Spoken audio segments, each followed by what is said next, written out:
जब वो पैदा हुए ना, तो ज्योतिषियों ने भविष्यवाणी की कि उनकी मौत एक बाघ के कारण होगी। राजा ये सुनकर थोड़े परेशान तो हुए, पर उन्होंने ठान लिया कि वो इस भविष्यवाणी को गलत साबित करके ही रहेंगे। राजा ने हुक्म दिया कि जितने भी बाघ हैं सबको मार दिया जाए।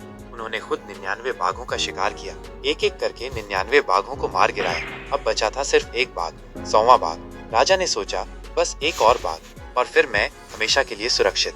लेकिन 100वां बाघ मिल ही नहीं रहा था। बहुत ढूंढा पर कहीं नहीं मिला। आखिरकार एक बूढ़ा और कमजोर बाघ मिला।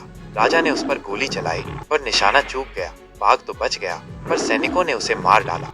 राजा ने सोचा, चलो भविष्यवाणी तो झूठी साबित हो गई, अब मैं चैन की नींद सो सकता हूँ। लेकिन असली कहानी तो अब शुरू हुई। एक दिन राजा बाजार में घूम रहे थे। उनकी नजर एक खिलौने वाले बाघ पर पड़ी। वो बाघ इतना सुंदर था कि राजा अपने आप को रोक नहीं पाए। उन्होंने उसे खरीद लिया।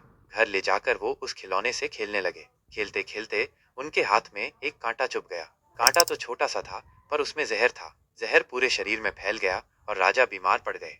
वैद्य ने बहुत कोशिश की, पर राजा को बचा नहीं पाए और इस तरह राजा की भविष्यवाणी सच हो गई। 100वां बाघ एक खिलौना बनकर आया। तो दोस्तों, ये थी राजा जंग बहादुर की कहानी। याद रखना, प्रकृति को कभी चुनौती नहीं देनी चाहिए और भविष्यवाणी वो सच होकर ही रहती है।